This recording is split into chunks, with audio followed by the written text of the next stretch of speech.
Hello, and thank you for joining my session. My name is Alita Rochelle, and many of you know me as Shelley. I've had a unique and rewarding career in the aesthetic space. It started when I moved to San Diego in 1995 to go to UCSD.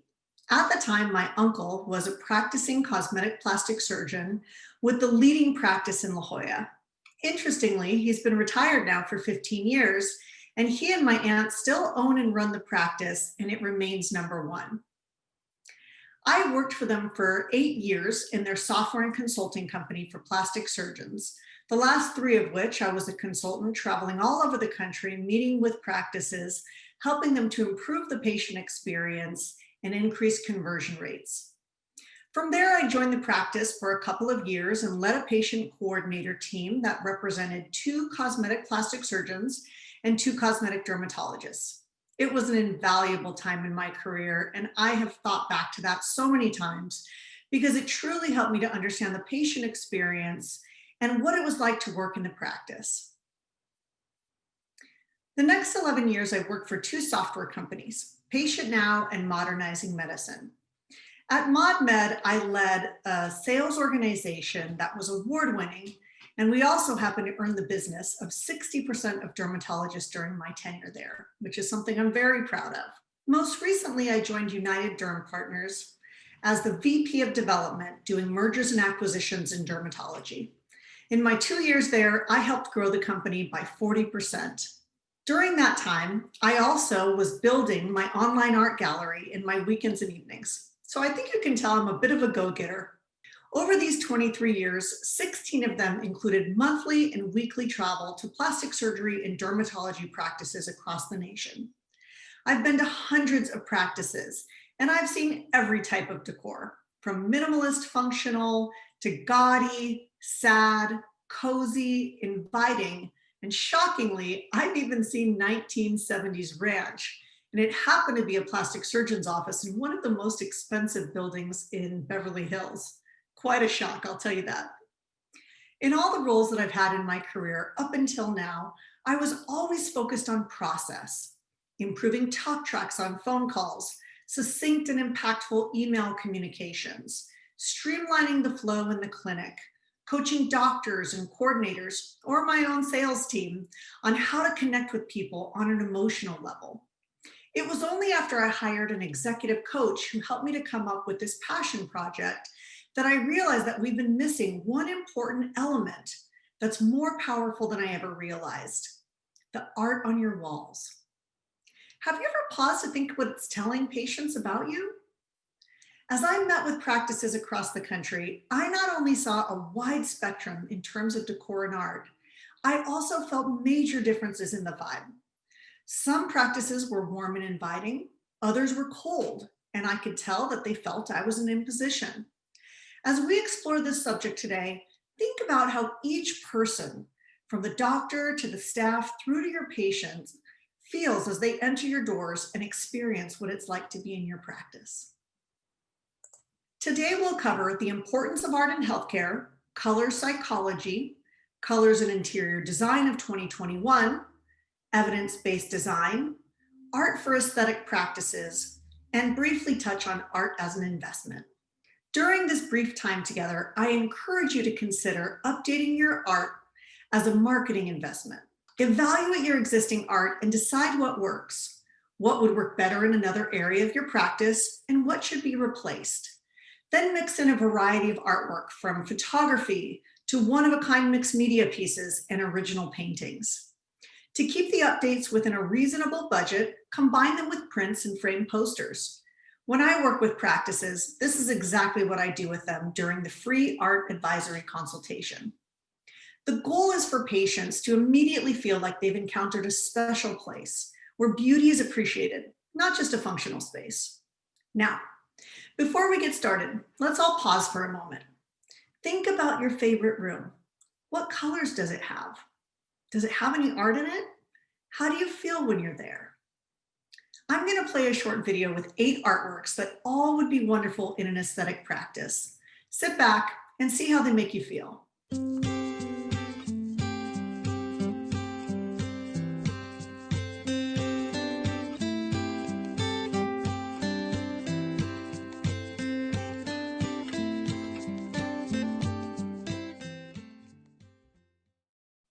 Hopefully that brought a smile to your face.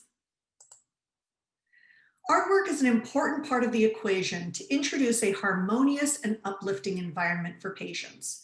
And it's equally important to the doctors and staff. Art contributes to an environment where patients feel safe, anxiety is reduced, both outcomes and patient satisfaction are improved, and patients experience happiness. For these very reasons, evidence-based design and art have become crucial to large-scale healthcare facilities. Considering that their patients have to be there, whereas yours choose to be there, it's even more important that they instantly feel at ease when they're walking in the door. Another interesting fact I want to share is that neurobiologist Samir Zeki found that viewing visually pleasing art like The Birth of Venus has the same psychological effect as experiencing romantic love, including increased levels of dopamine and increased activity in the brain's frontal cortex. It's also important to think about your staff. In my career, I've heard doctors bemoan the challenges of keeping good staff long-term, and the International Association of Professional Art Advisors found that 82% of employees said that art was important in the workplace. It also demonstrated that art can lift spirits, increase productivity, improve morale, and inspire both you and your staff to be more creative, all while benefiting your patients. I also want you to be as happy as possible in your roles as doctors. After all, you fought hard to earn this coveted role in society. Sadly, physician burnout is a significant problem, with 36 to 38% of plastic surgeons and dermatologists being affected. 34 said spending too many hours at work contributed to this.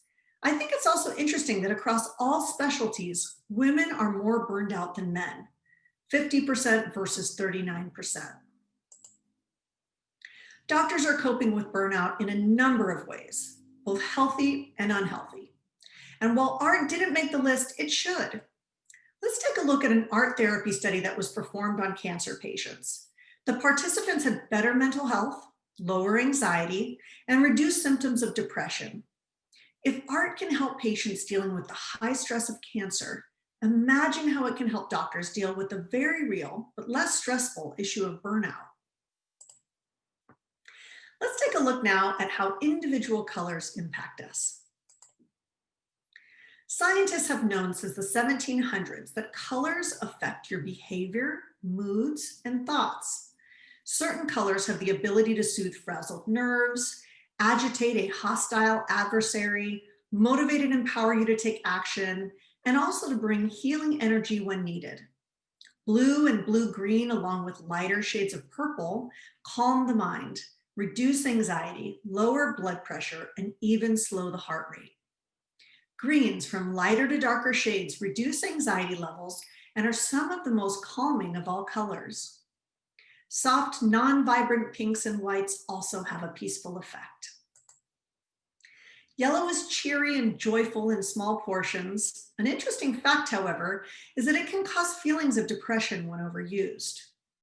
Orange sparks creativity, fearlessness, and spontaneity, so you may want to consider pops of orange for your patient care coordinator's office or the operating room. Red and black are colors that should be avoided, whereas gray works well as a neutral balance to some of the more energetic colors. A good rule of thumb is that if you stick with color palettes that are inspired by nature, you'll create an ideal environment for your patients. Now, let's take a look at the colors and trends of 2021, which were shared with us by Sherwin-Williams. In our ever-changing world, we've experienced a pause that's called us to be more mindful of how we're living. This has inspired a return to a simple palette of earthy neutrals that incorporates the principle of biophilia, or bringing nature inside. Let's start with the Sanctuary color palette, which was influenced by wellness and biophilia. Biophilic design elements create spaces that provide sanctuary for patients. So I encourage you to think creatively about how you can bring a sense of the outdoors in by including comforting cues, natural materials, and artworks that capture peaceful outdoor scenes and softened forms. This will help create a calming, restorative feel to your practice. Light and airy spaces mixed with contrasting colors and linear textured surfaces inspire all aspects of Scandinavian design. Styling is pared back, clean and bold, with functional constructions. Soft, warm neutrals bring a sense of calm and serenity. These neutrals encompass bone whites, sandy hues, camel, beige, and oatmeal shades. Mint green, one of my favorites, also has seen a renewed interest as seen in hushed, sophisticated, and optimistic tones. Natural minerals are a significant influence on the Encounter color palette. Consider pairing warm browns with tints of grays, greens, and other mineral tones for a gorgeous color narrative. Muted blue tones are also integral, which is wonderful since they're ideal for patients and help to calm the mind. Earthy tones of greens are also embraced. These are exceptionally good for aesthetic practices as they bring an organic quality to interiors. I'm thrilled to see a focus in design on embracing what's local. I certainly do that in my own business. As you consider art and decor for your practice, try to incorporate imagery that is recognizable to your patients. In coastal regions, that could be idyllic beach scenes. In northern climates, forests with winding paths or waterfalls. In Mediterranean climates, fields of lavender. Cityscapes can also be embraced with the caveat that you want them to have a sense of peace.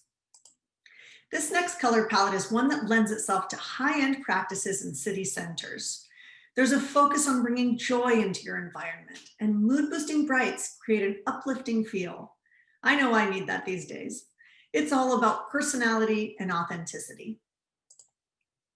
Due to the pandemic, designer mindsets are shifting to prioritize physical and emotional safety through nostalgia. This is exemplified in the maximalist legacy, which either revisits past design styles in a mismatched way or pairs new styles and antique designs to build an eclectic mix. The final 2021 color palette reflects the hybrid of synthetic and natural. You'll see this in a seamless blending of whites, charcoals, and pops of colors, including pink and yellow. It's also heavily influenced by the back to basics principle of the Bauhaus movement. Bauhaus is renowned for its unique aesthetic that is both simple and open, minimally adorned with iconic furniture and uncomplicated accents. Another color that's included in this palette is lavender. Its grayish tones make for a calming, gentle environment that is both beautiful and ideal for a positive patient experience. Blue tones permeate all 4 color palettes for 2021, which means that trends are aligning perfectly with what color psychology teaches us is good for optimizing the patient experience. Now that we have a good idea of where interior design is going and how the recommended colors of 2021 fit into color psychology, let's explore how evidence-based design, otherwise known as EBD, brings it all together. EBD has demonstrated that thoughtful building design combined with soothing, serene, and engrossing nature scenes are important for healthcare settings. Think feng shui, but more scientific. The ideal art to complement EBD incorporates nature both in calming landscapes and macro photography. Seek imagery that your patients relate to. Often that's found by working with photographers and artists from your region. It's also fine to combine these types of images with abstract art and portraiture, which is great in an aesthetic practice.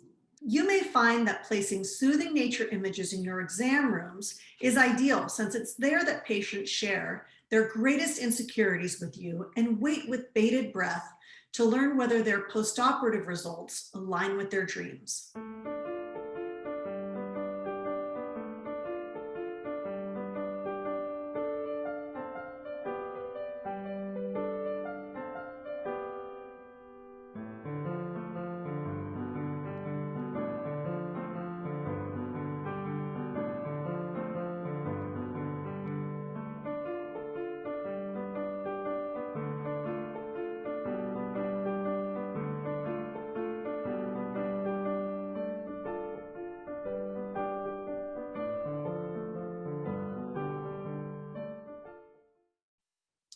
Let's take a look at 2 practices.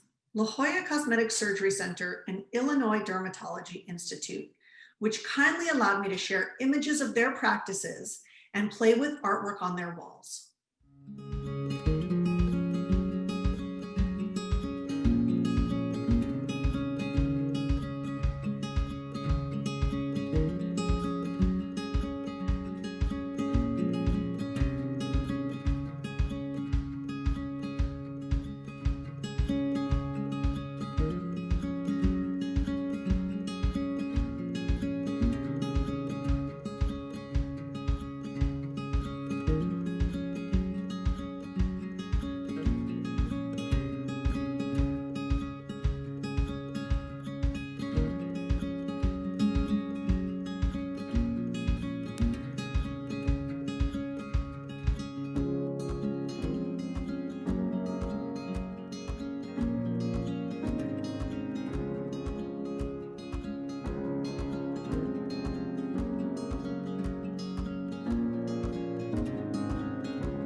As you can see, art can be used to make a space memorable, provide a positive distraction, and inspire awe. The opposite is also true. If your decor and artwork is dated, askew, or simply not aesthetically pleasing, the patients can subconsciously think that you don't have an aesthetic eye and that your technique may be as dated as your office. Finally, I would be remiss not to mention art as an investment. While not every piece of art that you select for your office will be fine art, adding some can make an incredible impression on your patients and pay off in the long run. Take a look at these 6 examples of artworks that grew exponentially in value. Kil Baishi's artwork was originally purchased in 2001 for $6,300. 16 years later, it sold for $445,000, 70 times the original value. Helen Funke's artwork was purchased in 1995 for $680. 22 years later, it sold for $38,000, 56 times the original value. The global art market has been booming for quite some time, and during the 2008 Great Recession, it was one of the few assets that didn't lose value.